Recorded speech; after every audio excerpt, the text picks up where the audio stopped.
That's it. I've had it with this dump. We got no food. We got no jobs. Our pets' heads are falling off.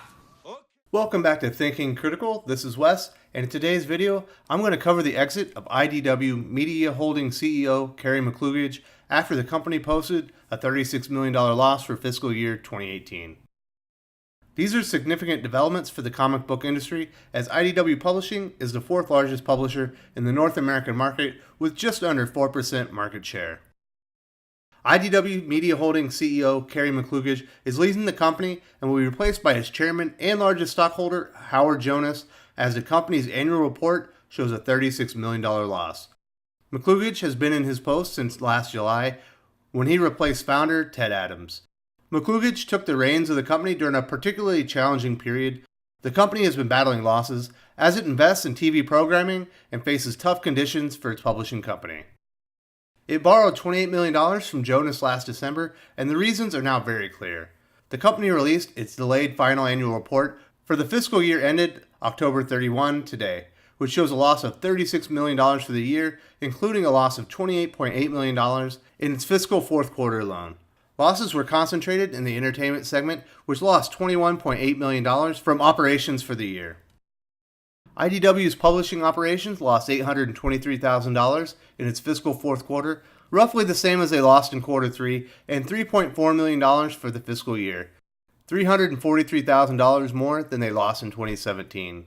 Publishing sales declined to $21.9 million in 2018 from $24.5 million in 2017 and $27.9 million in 2016, an 11% one-year decline and 22% two-year drop, outpacing market-wide sales decreases.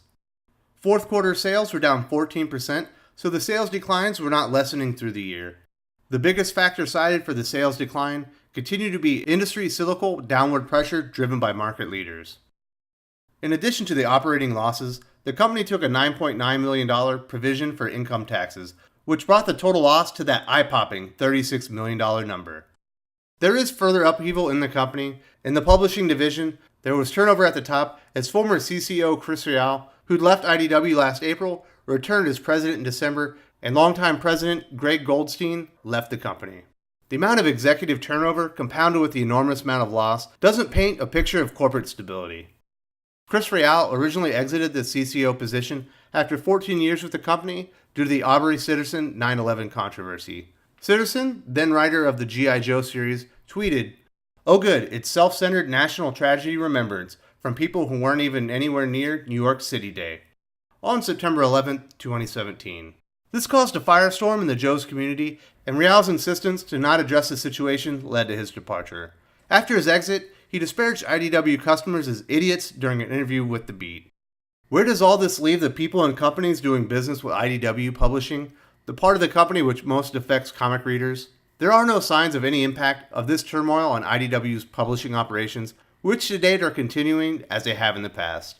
IDW is in an interesting position, as the majority of the most valuable IPs they publish, like Ghostbusters, Teenage Mutant Ninja Turtles, Transformers, and G.I. Joe, are licensed.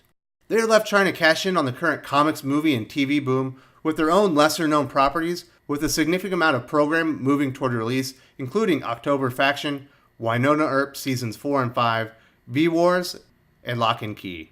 Perhaps with a little luck, the TV operations can be moved toward profitability this year.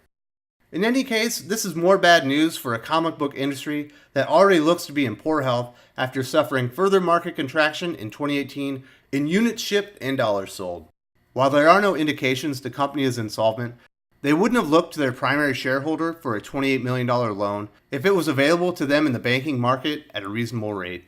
New CEO Jonas certainly has his hands full, as I can't imagine the company can keep operating with more $30 million plus annual losses.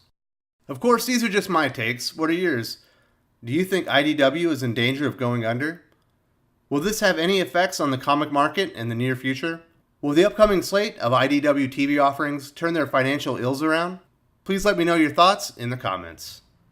If you enjoyed this video, please give it a like. I would appreciate it very much. It helps us attract more views for the channel. Subscribe for future commentary, comic book news, and reviews. And don't forget to ring the bell for notifications. If you want to talk comics, movies, and much more, you can follow me on Twitter at Wes_from_TC. With that, Salamat po, and I'm out.